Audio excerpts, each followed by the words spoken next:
We are back. Here we go again. Part two. Classic fight. Artur Beterbiev, Dmitry Bivol rematch coming up this Saturday on the Zone pay-per-view. People are saying that this is the greatest card ever. I don't know about that, but this is the greatest card that I've had the privilege of covering here on YouTube. And I've been on here for a really long time. All right. Very excited.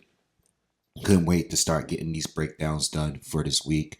I'm going to be at least give you one or two breakdowns a day leading up to this Saturday. I will be here live all day. Okay, I plan, since it's looking like it's the biggest card of, all time, or at least in recent years. We're gonna treat it like the boxing Super Bowl. I can't wait for Saturday. I cleared all of my plans. I'm gonna be well rested the night before. I'm gonna have my food so I can take my breaks and all of that. So I can't wait. I can't wait to see you guys on Saturday. All right. So I've done a lot of content on this fight. A lot of content on this fight, and I mean the first fight. Okay, the first fight went years talking about this fight, and I think especially after Beterbiev had beat Volstick, I think it was time for us to see this fight, and it took a long time. I think that fight was like back in like 2019 or something. So it's been a long time, since he's unified, and they had good fights in between. Dmitry Bivol beating Canelo and all that. They had good fights in between. But I did a lot of content on this fight, especially leading up to the first fight. I'm not going to go into the history of their careers here, okay? Simply because the first fight was so recent, it was just a few months ago, and I've done so many videos on that. I will post the links to those videos if you want to see those breakdowns where I go deep into depth and like their whole careers and how they got to that point and who did they beat and all the other styles. I'm not going to really do that here, because I want to focus solely on the first fight, breaking that down. I did rewatch it again, and even watching it again, it was such a close fight. It's still hard to call. It could really go either way. I watched it maybe about 3.5 times now. I didn't watch it. I watched a little bit this morning before I went live, just to refresh my mind on some things that I wanted to bring up with the two. But I'm not going to go through their whole careers. Beterbiev is 40 now. All right. 21 wins with 20 knockouts. This is the first time he went to decision to win a fight. I think the only other fighter that went almost close to distance with him was Volstick, okay, in his toughest fight at the time. And then Dmitry Bivol is 34 years old now. He's got 23 wins with 12 knockouts, okay, and only one loss. All right. Quick turnaround, not a lot of time in between. For once, Beterbiev wasn't sick. He didn't get injured in between the fight. For consistently for years now, he's always had some sort of injury or illness or COVID or something like that leading up to a fight. Not this time, okay? So it's a quick turnaround. And this will too be for undisputed. And in my opinion, I don't believe that I've seen anyone that I think is on a level of these two still. I know Benavidez have moved up in the division. And he's got a couple wins now, meaningful ones. And then you still got the other guys like Yard and Buatsi and Callum Smith and stuff. You still got other fighters there. But I think these two are legendary at light heavy. You know what I mean? I think these two are clearly the two best fighters. And after seeing the first fight, it made me even more certain, like on a technical level, these are two of the best, the very, very best fighters in the world. And I think they currently are both top fives, regardless of how the first fight went. And I know a lot of people felt like Bivol won the fight. I remember watching it live the first time, and I thought that I was thinking of it being a draw, but I was leaning a little bit towards Bivol. But I know when I watched it in the morning, I thought like, damn, I don't really know. The fight really could have gone either way. It was really that close. I had too many swing rounds. My card the first time of viewing it was different from the second time of viewing it. And my card the third time of viewing it last week was different from the second and first times that I viewed it. It's just one of those kind of fights where the rounds are so close that you can just, depending on what you see differently that time. Again, the judges don't have time to rewatch fights before they give us their scorecards. They only have one shot, and they scored it for Beterbiev. I think one of the judges had it a draw. It was a majority decision, and the other two had it for Beterbiev. I believe it was like 116, 112 or something like that. All right. So look, anyway, let me fact check that because I don't want to say the wrong thing here. Okay, I'm sorry, 115, 113 and 116, 112. Okay. So what do we go to now? I talked about this on a live the other day. How do I look at it? Well, Bivol's the one that officially lost. Okay, he officially lost. So what does he have to do this time around in order to win the fight? And that's the huge question mark. And I feel like defensively, it was one of the best performances that we've seen because he was so well conditioned. He was able to move and throw punches. Not as many as Beterbiev, but he was so accurate. He was able to move. He was able to block most of Beterbiev's punches throughout the fight, right? I mean, excuse me. He was able to do so well. And I feel like he really made very little room for mistakes. He's always been super disciplined. That's always been his game. But going into this fight and seeing the fight, he executed almost perfectly. It just wasn't enough to win the fight, but he made Beterbiev really work for that win, regardless of how you feel.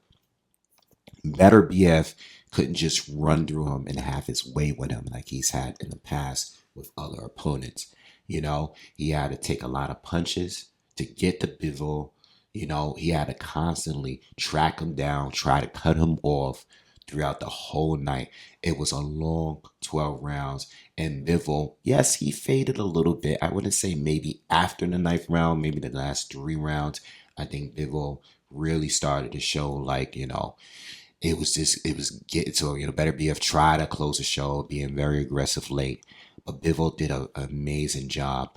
And I'll never forget the interview that I watched after the fight where he said, I was blocking so much. This guy was hitting my gloves in my arms so much that it felt like my thumbs were going to go into my head. And I know a lot of those punches are not scoring shots. Again, Bivol did an excellent job defensively, fighting at a high guard, keeping his hands up, but moving. Wasn't just standing with his back against the ropes like he was against Canelo and some of the other opponents and some of the other fighters that we see fighting on a high guard.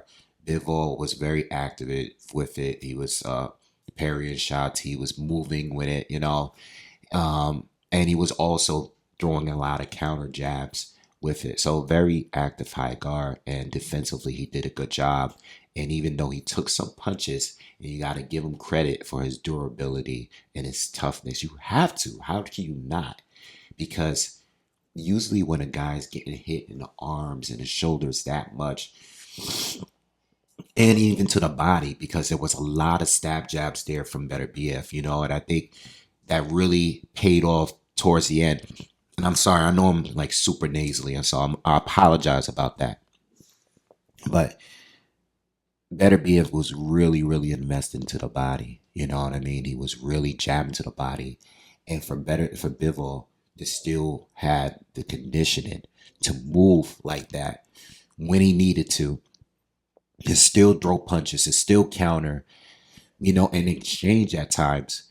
It was a lot, so you got to give Bivol credit for getting through that and being able to do it for 12 rounds while getting hit by this tank. You know, this guy's like a complete weapon. You get what I'm saying? So you got to give him credit for it. And the fire back, you just got to give him credit for it. So what does he do now? Is he going to try to box even better than that? Did he exchanged a few times in the fight? Does he exchange more? You know, I felt like whenever they did exchange, I felt like every time Beterbiev was able to land a harder shot and would back off Bivol. Bivol will land a flurry. You know, there's a point in maybe the later rounds, maybe it's the seventh, I can't remember the round, with Bivol landing a great flurry, right? It was one of the hardest flurries he landed like 2 or 3 shots.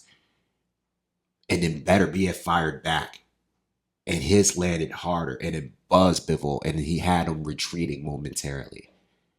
Those are the moments that make me sure, like, even if Bivol tries to stand his ground in exchange, he puts himself in danger every single time he does it. Even in the first round, towards the end, there was a little exchange there where they both landed punches. They both landed right hands, I believe.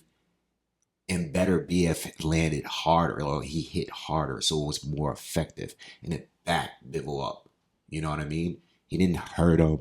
I wouldn't say, I don't think he was close to ever stopping Bivol at any point in this fight. But it just shows the two.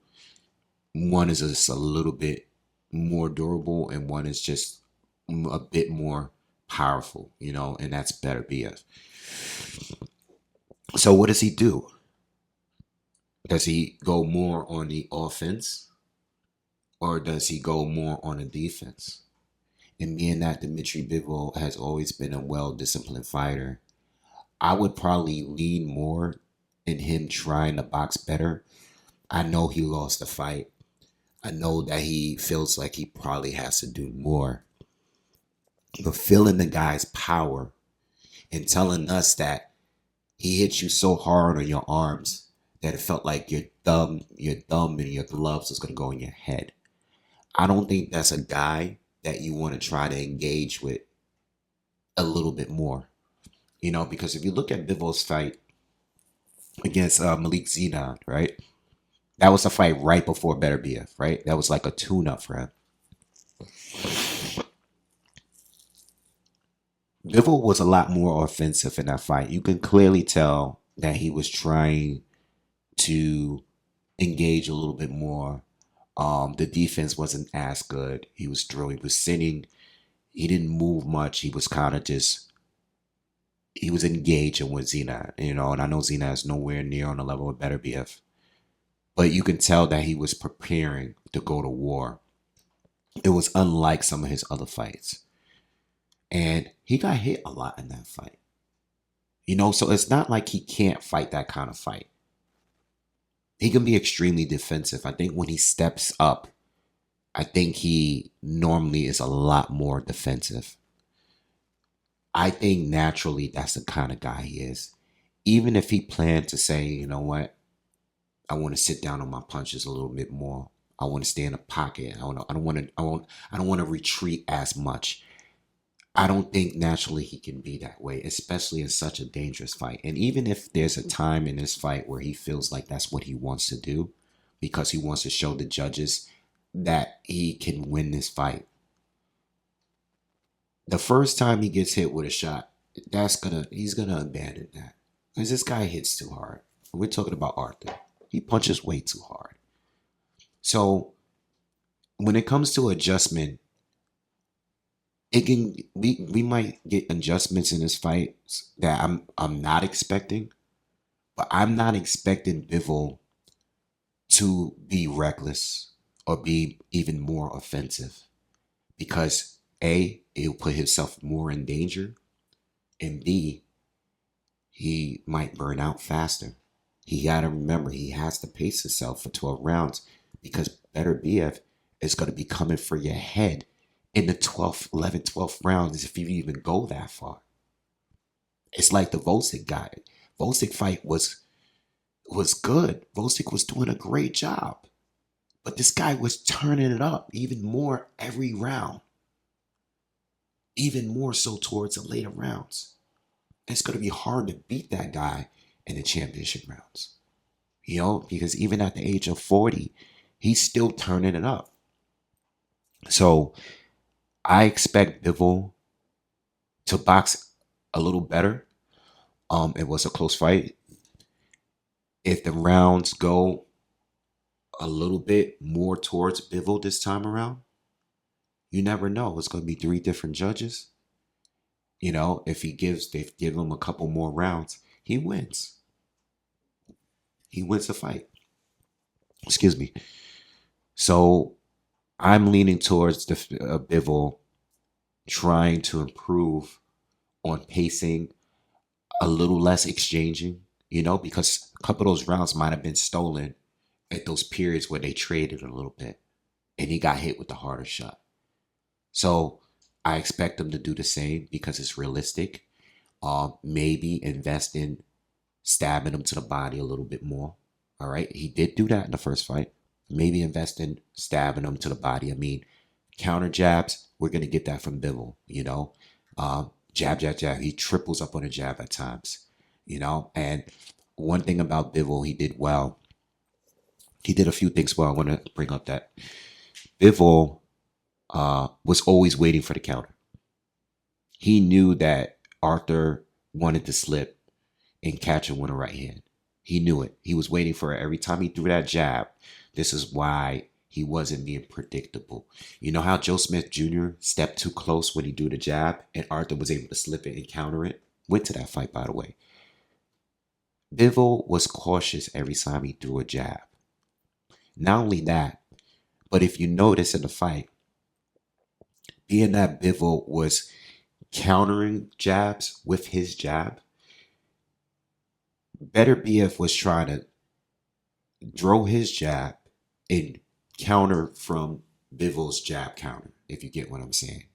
There were periods there where Beterbiev was patiently waiting. He'll throw a jab, but it's just a trap. He's waiting for the counter, and then he can slip and throw his right hand or the left hook or whatever. You know what I mean? Whatever he wanted to throw at that time. He'll throw the shot off the angle, and that was his key. But Bivol was prepared for it. And for Bivol to move and throw jabs, counter while moving, it just goes to show like his preparation was elite. He did a phenomenal job. It wasn't enough, but it was almost enough. You know what I mean? He at least went the distance with him and gave him a good fight and had a questionable win there. Another thing is too, Bivol did not bite off the possum. Beterbiev likes to play possum. You hit him with a good shot, he'll back up. He'll go against the corner. He did that with Yard. Yard's inexperience further cost him the fight. Yard lost. It wasn't close, but it was competitive. Yard will land a good shot, and Beterbiev would back off, and Yard would then walk into a trap. Bivol will land a good shot, but he wouldn't follow Beterbiev. You know what I mean? He wasn't trying to hurt Beterbiev. He wasn't trying to finish him off. I think he was trying to land respectable power in his punches. I think he was based on timing, speed more, but he wasn't falling for the tricks of Beterbiev. He loves to play possum. You hit him with a good shot, he's going to back off and draw you at the counter. So Bivol did a good job with that too. So I think Bivol, in my opinion, is going to just try to improve on everything that worked for him. And I think he's going to take the more like Floyd Maidana 2 approach. And what I mean by that is I'm trying to clearly win on points and get hit even less this time. Instead of sitting in a pocket, exchanging. I want to preserve my energy for the later rounds even more so. I'm going to still give you more punches, but I'm not going to give this guy room to land much of anything, because really technically Beterbiev had an issue with landing clean shots throughout the fight. Bivol's uh, Bivol's defense was that good. Now, when it comes to Artur Beterbiev, and I know I talk way a lot. I talk a lot about Bivol because he was a loser. So I wanted to talk about what he could do better.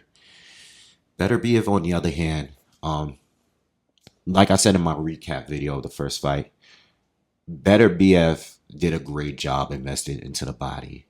And I don't think he got too much. Everybody was looking at the more telling shots from Bivol because he was popping Beterbiev's head back. Beterbiev is very aggressive. Again, the one complaint I've always had is the lack of head movement, overall upper body movement. Yes, he feints. He's got good footwork. He's in and out at times, but Beterbiev he's so targeted on getting to you and beating you up that sometimes he falls asleep behind the wheel and he's coming straight in without moving his head. The only time he really moves his head is when he's trying to slip the jab and counter. You know what I mean? Overall, Bivol was landing the more, the 1-2, the jabs. He was popping Beterbiev's head back. I don't think people was paying attention to the amount of jabs and amount of body shots that Beterbiev was landing in that fight. And it definitely took a toll on Bivol in the later rounds when he began to fade a little bit. All right. So I think with Beterbiev, I think he's going to take that same approach. I think he's always going to make his opponents work. Being that he is a puncher, he knows that his punches is going to have more effect when he does land. Being that he's durable, he knows he's willing to take some punches in order to land some. You know what I mean? As a very good technician, and I broke this down in my previous videos about everything that he does well. As good of a technician he is, Dmitry Bivol is much better defensively, and he's a better mover when it comes to laterally moving. But Beterbiev is very good at counting you off too. So as good as Bivol is at moving laterally, all right, and changing directions, and punching on the move, Beterbiev is good at cutting you off and relentless pressure. I think with age, I said this before the first fight, he hasn't really showed signs of slow down because he's been dominant still. But when I go back and watch the Volstick fight, he was definitely more relentless in that tough fight in the later rounds than he was against Bivol. And I know it's a different fight. It's a different style. Bivol was a lot more mobile in that fight. But Beterbiev was just so aggressive and physical. Not just punching, but pushing and just all over you, I think with Beterbiev, the stab jab to the body is constant. Whenever the opportunity's there, get this guy to slow down, to fade a little bit. Another thing, I know he was investing a lot in throwing those looper shots at the high guard. I think he should focus a little bit more. Not saying not to do that, but I think he should focus a little bit more on throwing some straight shots, punching through that guard of Bivol. All of his past opponents, when Bivol was fighting that high guard, guys like Canelo, other guys like Craig Richards, that 1-2 straight down the pipe, get him through the guard. Let's get some uppercuts. When you are in range, punch through it. Beterbiev was punching around it so long. Yes, it was physically taxing on Bivol because of the pain that he said he had in his arms and his hands. But if you want to land clean and be a little bit more effective, I think he should punch a little bit more down the middle of that guard, with uppercuts, with straight right hands.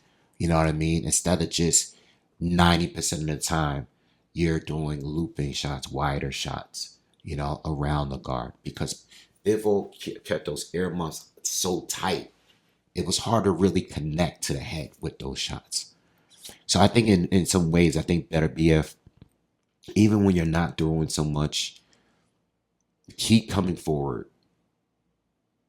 Do, stab to the body, punch through the guard, and just keep coming forward. Make Bivol work. Even if Bivol's winning some of those early rounds, make him work at all times. Because Bivol has to work at all times in order for this to even be competitive. If you're going punch for punch, Bivol might be a little bit more accurate, but Beterbiev is a little bit more effective. It's already been proven. So for punch, you're going to win. But if you focus on defense, walking them down, landing those shots to the body, landing some good effective shots in between, not wasting too many punches, and continuously walking them down, making Bivol have to work because he has to throw and push off in order to keep you, at bay. So I think everything Beterbiev, as far as like what's realistic and what he can do, I think he needs to do everything the same. I mean, he already won the fight. We already know he's the bigger puncher. You know what I mean? And in my opinion, I felt he finished a little bit stronger. So with that being said, we already know what you have to do. The hardest part of this fight is the first 6 rounds, or maybe the first 8 or so. But once you get through that and make this guy work, break him down. And I think that's what he needs to do. So as far as my prediction, I got to go with Beterbiev. I got to go. I picked him the first time. I'm not sure. I think I was more leaning towards Bivol on points or Beterbiev by knockout. I wasn't really in belief that Beterbiev can beat him on points, but he did. And after rewatching it, I kind of understand why. I still think it could have been a draw easily. I still think it could have gone either way. But I think Bivol has to do a little bit more in order to get a clearer win. And either way, whatever approach he takes, there's a huge problem with each way. If he fights more, he'll line himself up to get hit more. If he fights less, that means Beterbiev will fight more and look like he's the general when it comes to scoring. Because now Beterbiev is going to be more offensive-minded while you're being even more defensive-minded.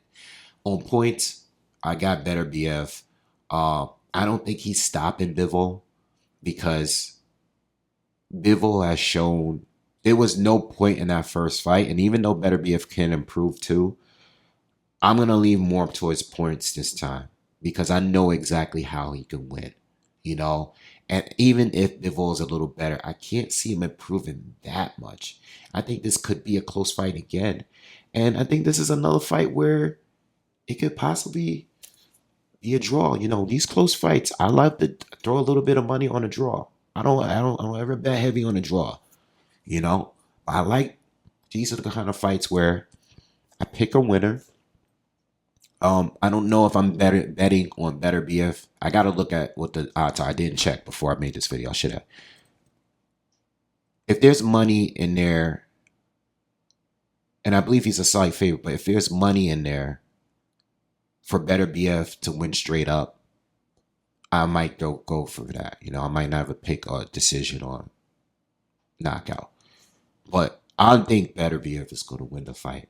I'm picking him to win again. And it's going to be an excellent fight. All right. So I will see you Saturday. Joseph Parker, Daniel Dubois, next video. Please subscribe to the channel. Hit the thumbs up, share the video, and I'll see you guys soon.